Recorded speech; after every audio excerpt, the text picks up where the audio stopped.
പിണറായി വിജയൻ ഒരു towering figure ആയതുകൊണ്ട് ജയിച്ചോളും എന്ന് കേരളത്തിൽ എന്തുമാത്രം അതുമാത്രം ഒരു ഫാക്ടറാക്കി കാണാൻ പറ്റും? UDF ആൾക്കാരെ ഒരു നേതാവിനെ കണ്ടിട്ട് മാത്രമാണോ വിജയിപ്പിച്ചിട്ടുള്ളത്? UDF എന്ന് പറഞ്ഞാൽ പലതരം സാമൂഹിക സംഘങ്ങളുടെ ഒരു സമഞ്ജസ സമ്മേളനം എന്ന് വിളിക്കാൻ കഴിയുന്ന ഒരു സാധനമാണ്. അതിനകത്ത് ഈ ടവറിംഗ് ലീഡർഷിപ്പ് അല്ല. അതിനകത്ത് മുസ്ലിം ലീഗുണ്ട്, കത്തോലിക്ക സഭയുണ്ട്, പലതരത്തിലുള്ള സാമൂഹിക സംഘങ്ങളുടെ ഏകോപനം. കെ കരുണാകരൻ കേരളം കണ്ട ഏറ്റവും ടവറിംഗ് ആയിട്ടുള്ളൊരു പൊളിറ്റിക്കൽ പേഴ്സണാലിറ്റി ആയിരുന്നു കെ കരുണാകരൻ. നമുക്ക് അംഗീകരിക്കാൻ പറ്റില്ല. അത്ര വലിയ ഒരു സ്റ്റാൾവർട്ടായിരുന്നു. ആ ഒരു ലെവലുള്ള ഒരു UDF ആരെങ്കിലും ഉണ്ടോ?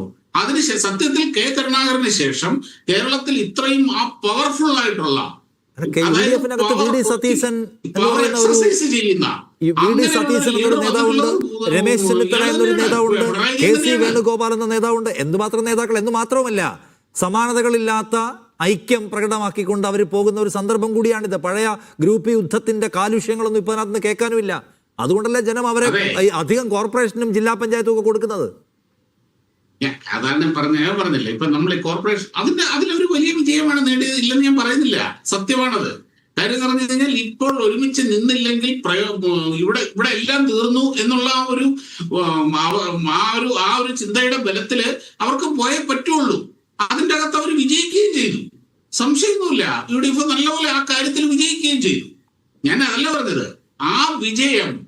ആ വിജയത്തിന്റെ ലഹരിയിലാണ് അവരിപ്പോ ഒരു ഓവർ കോൺഫിഡൻസിലാണ്. ഇത് ഇപ്പം ഇത് അവരുടെ ഇടയിലെ ഭരണവിരുദ്ധതയാണല്ലോ ഈ തോൽവിക്ക് ഘടകമായിട്ടുള്ള സംഗതി. CPI പോലും സമ്മതിക്കുന്നത് ഭരണവിരുദ്ധത ഒരു ഘടകമായിട്ടാണ്.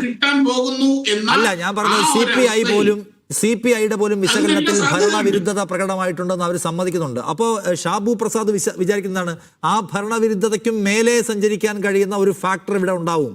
അതാണോ വെള്ളാപ്പള്ളി ഉണ്ടാക്കിക്കൊണ്ടിരിക്കുന്നത്? ആ സംഗതി പ്രവർത്തിക്കാൻ തെരഞ്ഞെടുപ്പ് വരാൻ പോകുന്നതേ ഉള്ളൂ കാണുന്നത്. ഞാൻ അതിന്റെ സാധ്യതകളാണ് പറഞ്ഞത്.